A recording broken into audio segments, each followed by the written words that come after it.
All right, emitting. And like I said, about 30 more seconds.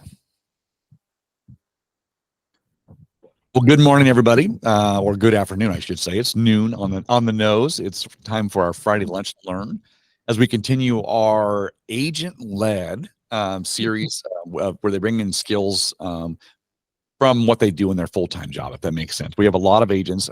About 40% of our agents, honestly, have a full-time job and do real estate on the side. So I was surprised. That's usually a smaller number than that, but it lends to at HomeSmart the ability to pay a small transaction fee versus a split or having a quota of making things. So and today we have one of our licensed agents, but also a full-time certified financial planner, Stephanie Blake's with us today. And she's going to share what she's got for us. And I really appreciate you doing this, Stephanie. And Perfect. Well, thank you, Marty. I actually want to start by really thanking you. I have 2 kids in college right now, and I am paying a fortune for their tuition. My daughter graduates in May, and I could not be more excited, so I don't have to keep paying. But what I tell my kids is education is expensive. And, we generally look at education as going to school and that sort of thing. But what I found in working with clients is as adults, we get educated, but we get educated because we make mistakes, right? And it's really hard to find ways to get smarter and get more knowledge without having to pull out our credit card. So what you do is really, really important, and it does matter. It makes us all better. So thank you so much for doing that. Thank you. I have only prepared 3 slides because I do a lot of learning for my continued education requirements for all the licenses I hold. And if anyone in the audience is like me, I don't have a huge attention span for slides and people talking. So I talk really fast. If you want to ask me a question, please do. I will try to go through my 3 slides really fast and then leave some time at the end for any questions and clarifications. But I own and manage a registered investment advisory firm. So my firm is Seren Wealth Advisors. It is licensed by the state of Texas. And something that you may not know in terms of financial advisors is if we're licensed by the state, then we are actually required to tell any prospective client, anyone we're talking to, why we are credentialed enough to give you financial advice. And so a lot of people in my industry don't necessarily do that, but I try to follow every single rule to the letter. And so I'm going to start with how did I become a realtor? Because I used to ask myself that constantly, how on earth did I become a realtor? My background is engineering. I have a chemical engineering degree from Tulane in New Orleans, which is where I grew up. I graduated from college and moved to Houston in 1991. I worked as an engineer with Shell Chemical Company, which is a subsidiary of Royal Dutch Shell, for 6 years. And I went to business school. And I got a degree in finance. And I started working for a little small investment bank called Houlihan Lokey Howard and Zukin. And one of the things that I was responsible for is I was on a team of private bankers, and we banked really wealthy people. And what I mean by really wealthy people is I would have 6, 7, 8 kids under the age of 10 with over $1 billion in their trust fund. So I have never forgotten that job because I have never seen so many zeros on a bank statement. But it taught me a lot about money and about how the world works and how money moves in the world. And after that, I wanted to learn more. So I went to a much bigger bank, Goldman Sachs, and I worked in their energy group as an investment banker in New York and Houston. I then committed with sort of the mortal sin of investment banking. I got pregnant.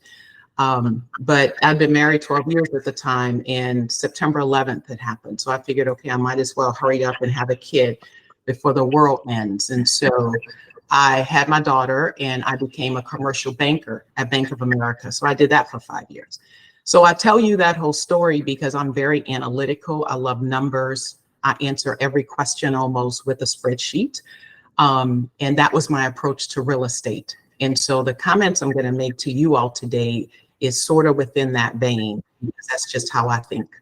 The other thing I say to my clients is I am a financial planner, but I'm really a risk manager. And it's not a matter of if something difficult will happen to you. It's really a matter of when it'll happen and how big will it be. And so for me, the horrible thing that happened was Hurricane Katrina in August of 2005. At the time, I was living here. My whole family was in New Orleans, with the exception of one of my sisters. And of course, Hurricane Katrina came through and it wiped out the whole city. And so my entire family lost everything. My husband's from New Orleans. Luckily, a part of his family, they lived in what we call a country just outside of Baton Rouge. But literally everything was gone, with the exception of the clothes they had that they took to Houston to wait out the storm. And so I ended up with 16 people living in my house with me with nowhere to go. And it completely upended my life, of course. And so I sat down one night and said, what do I do? And what I decided was I needed to get a real estate license so I can get them out of my house. If I'll recall, back then, this was sort of 2006. I got my license in 2007. And for those of you who are old enough to remember what was happening back then, real estate was the thing. Everything was selling. Like all you had to do was tell somebody something was on the market and it was already sold. So clearly the bubble had already started. So I took a leave of absence from my job as a banker, and I'd be gone for a year. I'd get my family settled and I'd go back to banking. It didn't work out that way. I quit my job at the end of 2007. And of course, for those of you old enough to remember what happened then, the real estate crash. And not only did real estate crash, but the entire financial system crashed across the entire world. And so I started my career at a good time and a bad time. I tried to find houses in 2007, but in my gut, I knew they were overpriced because they were being built. A whole lot of time and effort was not being put into it.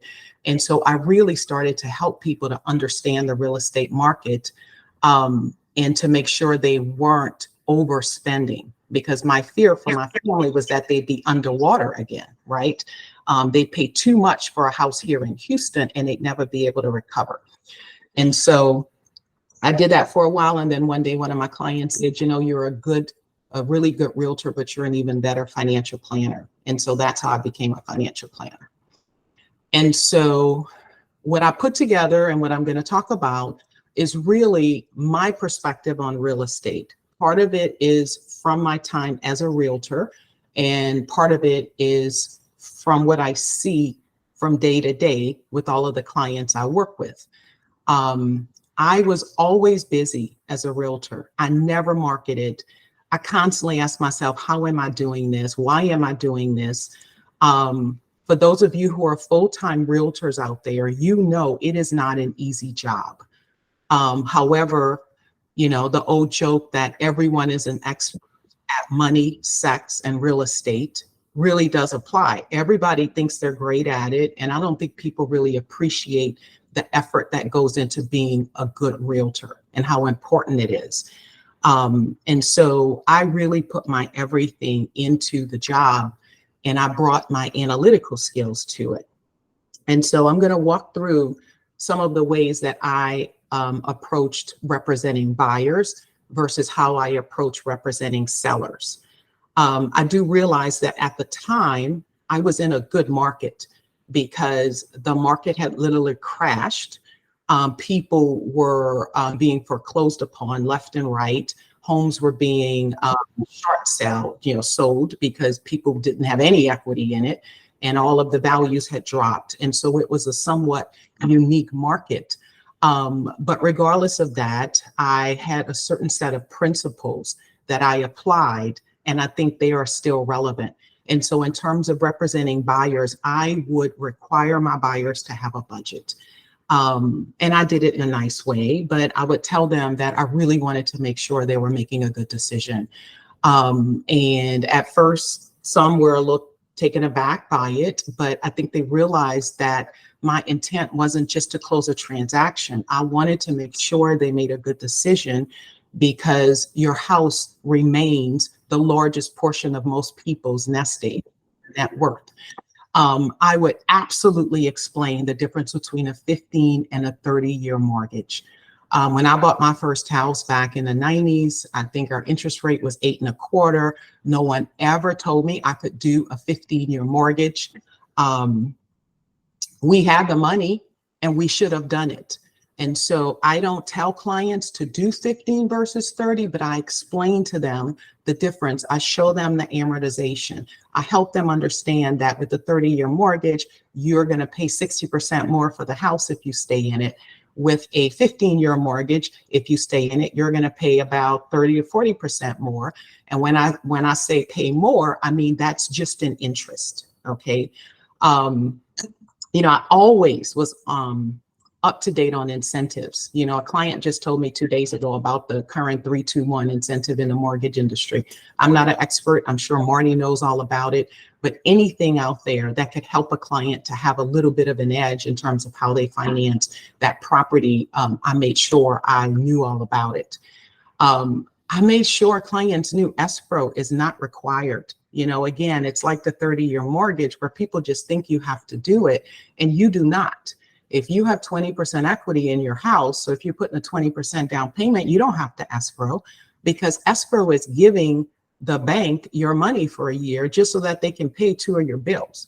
To me, that doesn't make sense, especially now when rates are high. You might as well keep your money, earn something on it, and pay the bills yourself.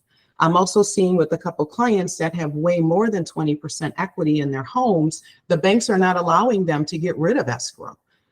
Which I think is ridiculous, but banks will continue to do things to make themselves better off, oftentimes at the expense of you as the bank, the client. The other thing I spent a lot of time on is insurance, because clearly I became a realtor because my family lost everything, and the only way they were able to recover anything was through insurance. I didn't work with someone if they said, I'm not going to get flood insurance. Now, granted, that's personal to me, but even 15 years ago, it was clear that places that never flooded before were starting to flood. And as residents of Houston, Texas, Harris County, Brazoria County, Frank County, you should have flood insurance. It doesn't matter if you're in a 500, the 1,000, the 2,000, it doesn't matter. You have to have flood insurance. It is getting more expensive, but it is the best money you ever spend.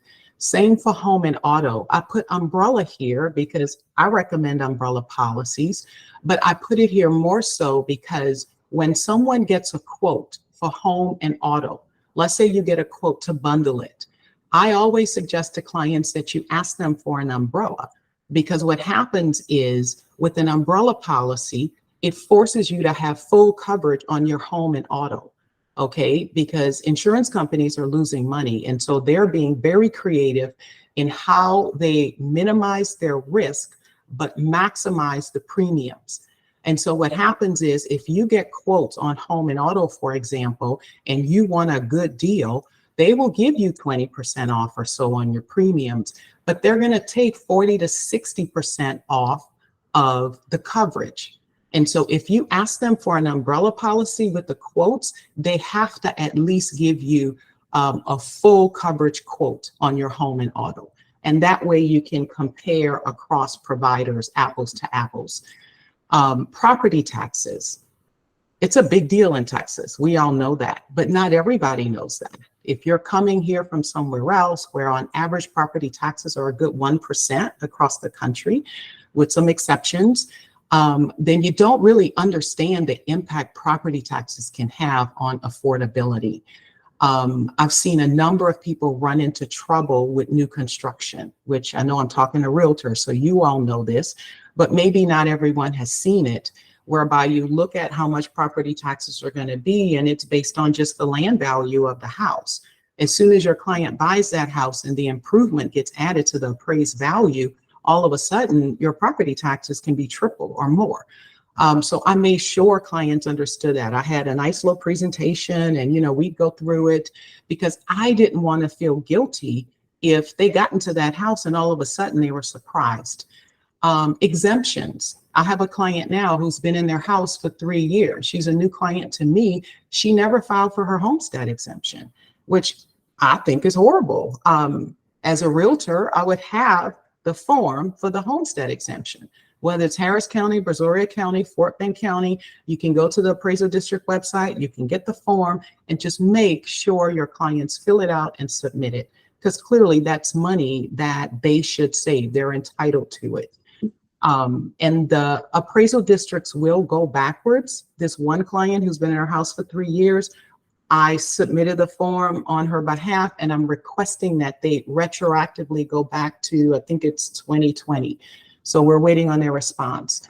And then home or investment. And so one of the things I would do as a realtor, it's antiquated, you know, you wouldn't do it now, but there was this little book that I found, and I would have the conversation with clients around their home being both a home and an investment. It's an investment from the perspective of you have to take care of it. And so I would give them, as a part of my closing gift, this little book that went through how to maintain a house, you know, how to change your vent things, you know, how to make sure you service your AC, all the things you have to do to take care of your house, because it is your biggest investment. And I think people sort of forget that. And in the long run, it costs you a lot of money. So I'm gonna go a little faster on the seller side.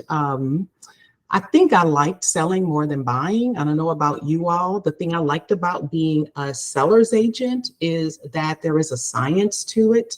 What you have to do is pretty straightforward, whereas buyers can be all over the place.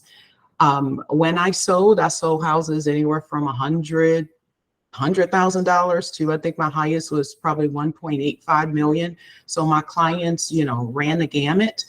But I tried to be really, really thorough and show them that I really, really cared, that it wasn't just about the commission.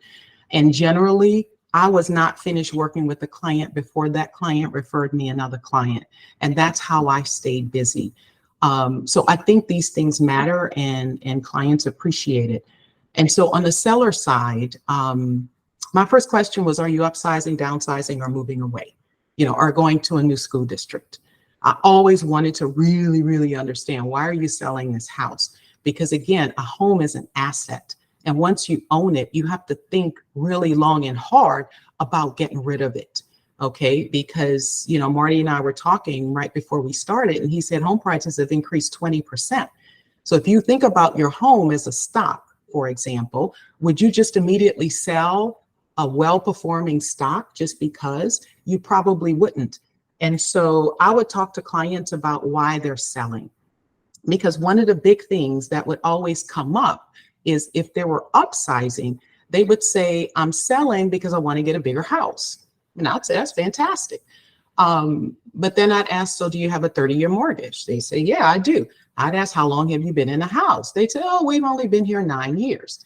If you do research, you'll see that most people are in their house between 10 years and 12 years. That's across the entire country. And so when people buy a house, they may not think they're going to be there for a while, but the law of averages says they will most likely be there 10 years. And if they have a 30-year mortgage, then guess what? They have been renting sort of for 10 years. So maybe they've enjoyed appreciation, but they have not paid hardly anything down on that mortgage. And that's why I'm not a fan of 30-year mortgages if you can afford a 15. Because if you can afford a 15-year mortgage and you're in a house for 10 years, by the time you decide to sell it, you have a whole lot of equity that you can roll over into the next house. And so for someone who's been in a house for 10 years and it's a 30-year mortgage, they're not going to get a whole lot of money out of that house to roll into the next one. And so one of the worst decisions my husband and I made before I really knew about personal finance is we upsized. We moved from the suburbs to Bel Air, bought a big house in Bel Air, and we sold our first house because in our mind, why would we need two houses? You know, we don't need that, but we didn't need the equity out of the first house. I should never have sold that house. Instead, what I should have done was keep that house, refinance to a 15-year mortgage. That house would have been long ago paid off, and it would be a pension for me now. Because once you have a house that's paid off, you're paying property taxes and home insurance, but you can rent it and you will get rental income. And the market in Houston is just so robust. You can find a good manager. You don't have to get up in the middle of the night and go fix the toilet. So if you're upsizing and you had a 30-year mortgage and you don't have a whole lot of equity in your first house and you have your down payment for the second house, keep the first house. And that can be a part of your retirement plan. The other thing that I would stress, I wouldn't even take a client if they were not going to make that house shine, because you do only get one chance to make a first impression. And houses sell because people fall in love with them. They sell because they're priced well and they're in a good neighborhood and they have good schools, but people fall in love with homes. It's a part of their dream for themselves. And so, when you're representing a seller, make it easy for buyers to come in, price it well. I was able to get record prices in a number of neighborhoods when I was selling homes, because you can always drop the price. Why not, sell it at absolutely top dollar, especially if you can get your clients buy-in to make that house the best it can possibly be. I'm almost done on this, but a couple more things. Fraud alert is a big deal. I put it on everything. Please tell your clients, don't give their financial information out to anybody. If you're sending them a DocuSign, be on the phone with them when they get the DocuSign. Just say, listen, I'm sending it to you. I just want to make sure you get the right one, because there's just rampant fraud out right now, especially around big transactions like real estate. The other thing that I did a number of times with clients is I had older clients who owned their homes. They wanted to downsize. Instead of just selling it outright, we did seller financing, where they would get the 20% down payment and then they would do the loan themselves at market rates. I only did it 3 times, but it worked out beautifully all 3 times. One time, the buyer decided that they were going to move away, and they actually just had the house go back to the sellers. So the sellers got their house back.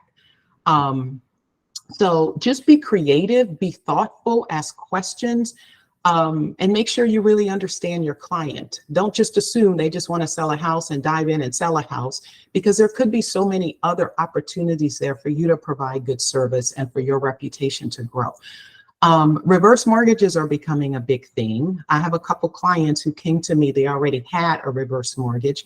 I have not been involved in putting one in place, but again, I'm sure Marty can talk about it.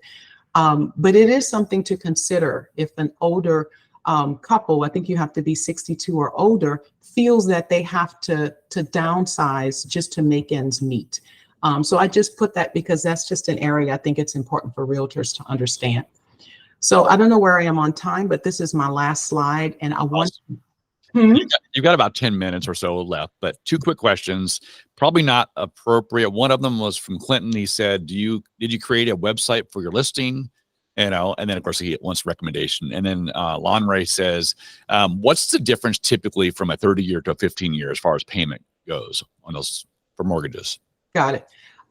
So listing for my website, I'm terrible at technology. Let me just say that. So my success as a realtor had nothing to do with technology. And keep in mind, this was a long time ago. So I was active between 2008 and probably 2013. So the only thing I did was HAR. I listed it on HAR. I had excellent pictures though. And I told a story when I listed it. I didn't do videos. I didn't do any of that, but it wasn't that big a deal back then. I'm not on social media. I still wouldn't even know how to do it, but I think it's more important now. So clearly the more you get that house out there, the more likely it is that you're going to get, a good buyer. In terms of the difference between a 15-year and a 30-year mortgage, it depends on the size of the house, the size of the mortgage.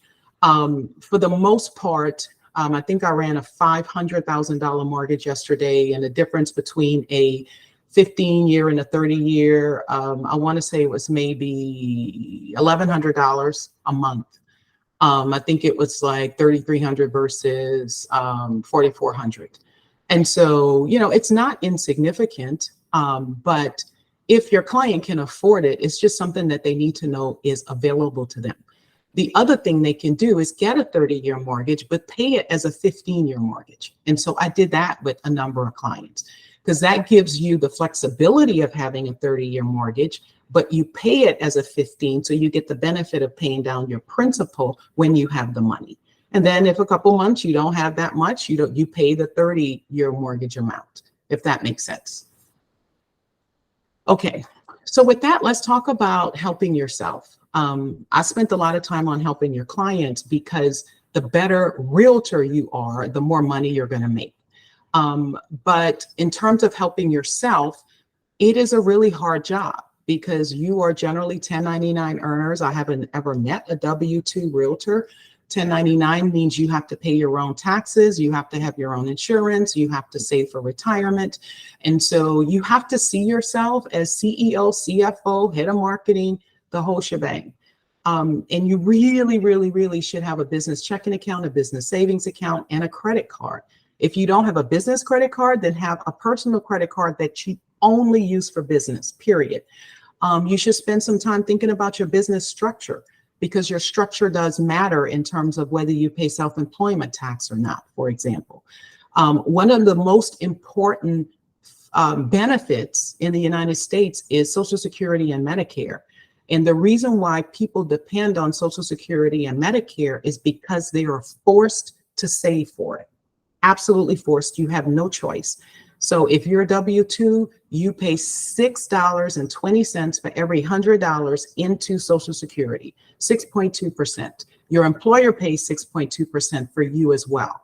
If you're self-employed, you pay the full 12.4%.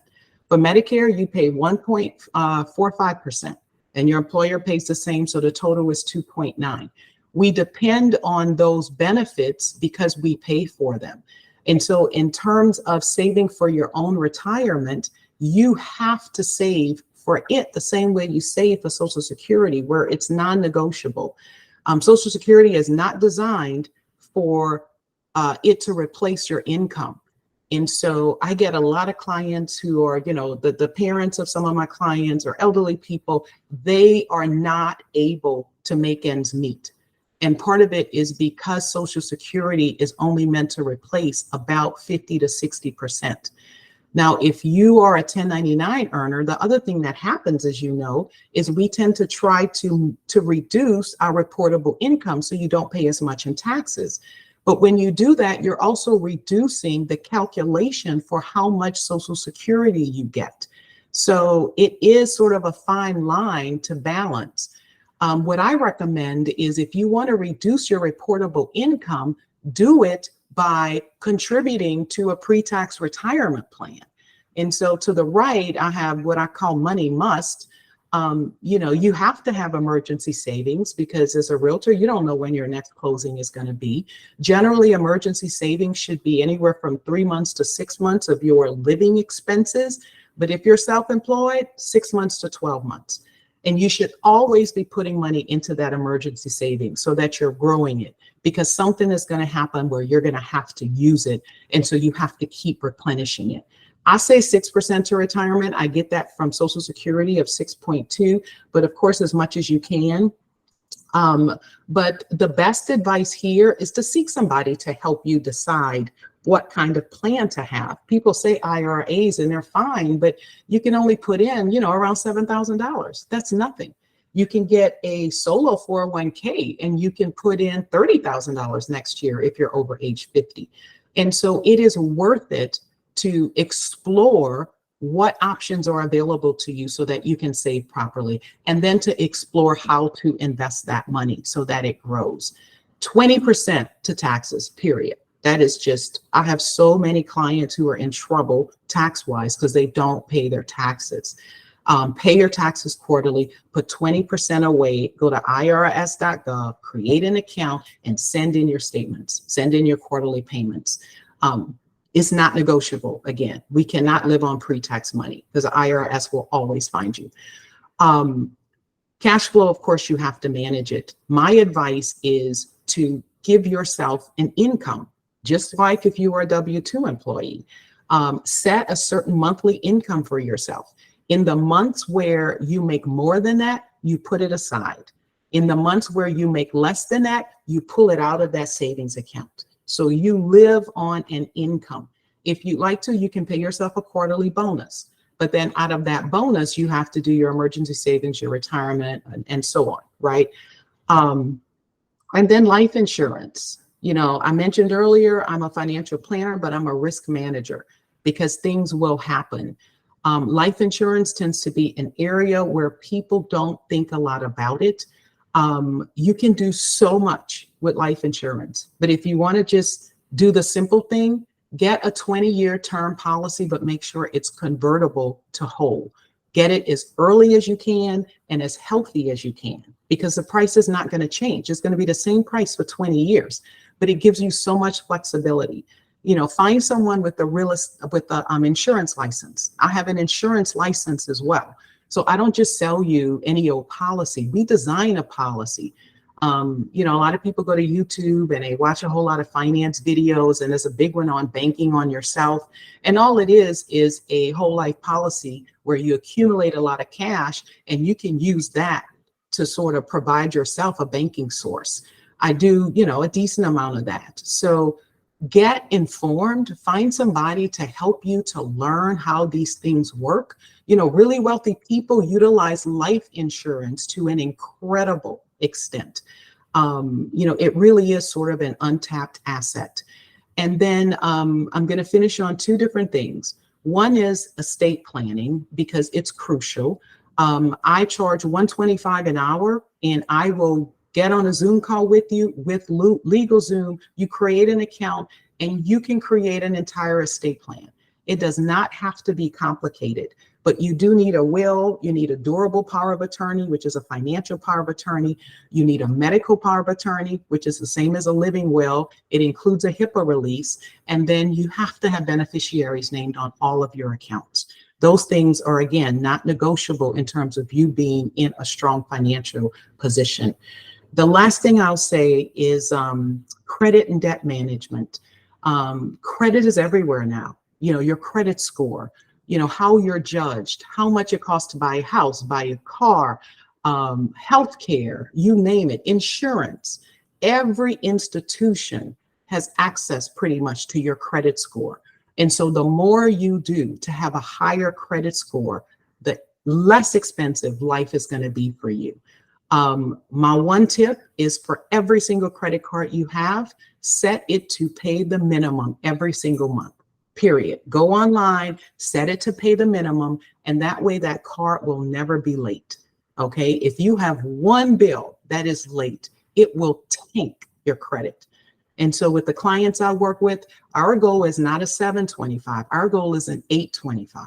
Because there are certain strategies that you can put in place where you can have almost perfect credit.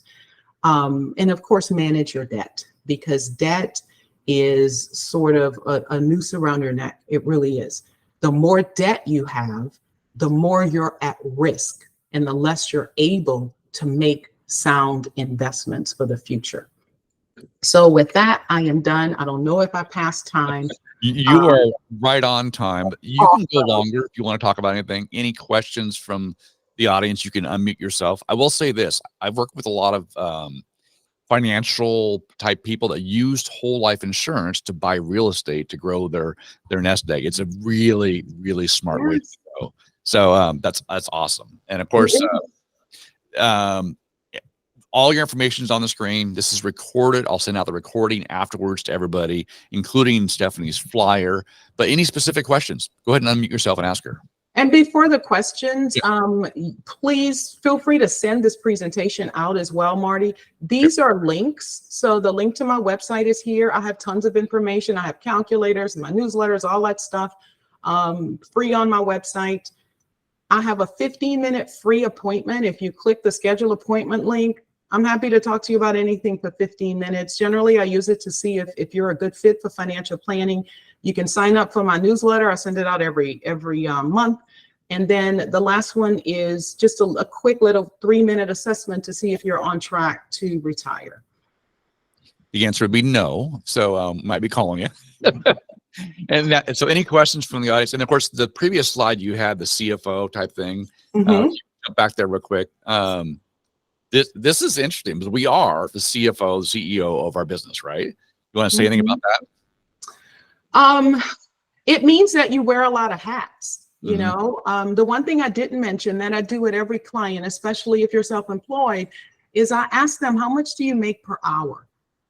And it sounds like a simple question, but most people don't know if they're self-employed.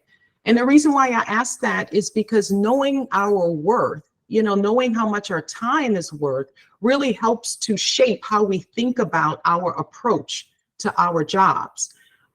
If you have an income statement, and I would, you know, just as because this is what I do, I love doing it. I had an income statement for my real estate business. I had my income, I had every single expense. I calculated pre-tax, I calculated, you know, net income.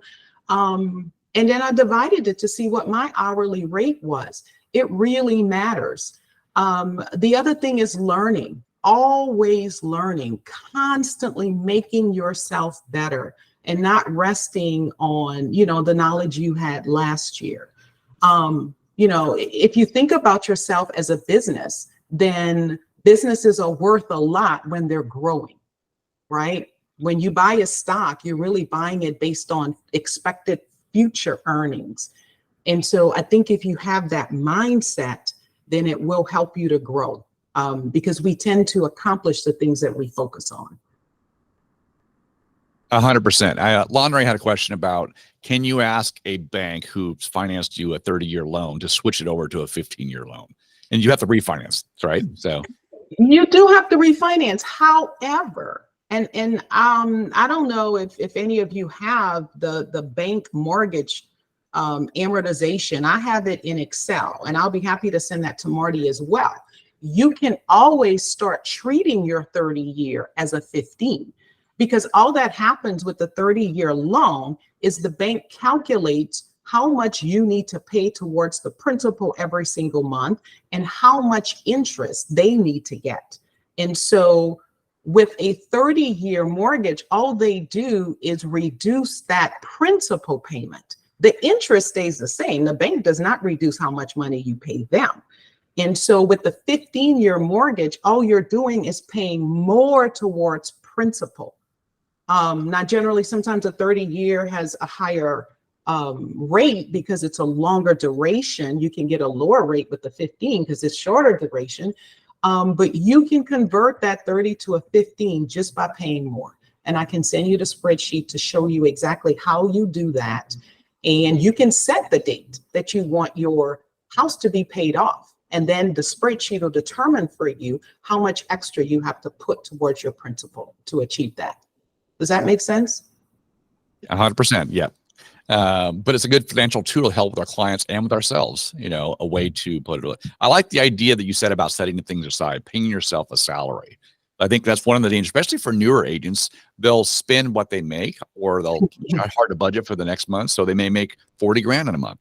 Well, Right. they should be paying themselves 10 grand a month because the next 2 months they're trying to generate more business. So it's really good. Correct, correct. And then you can give yourself raises, Yeah. right? Give yourself bonuses, all of those things. You Which didn't feel mention. great.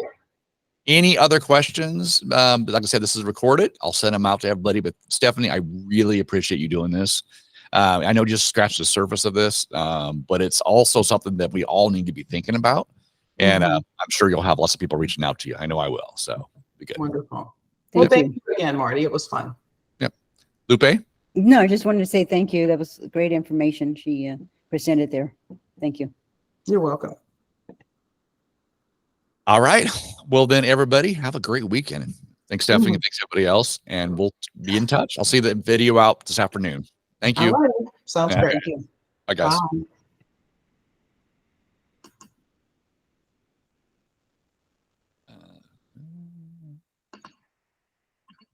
I got it. Okay. Stop recording.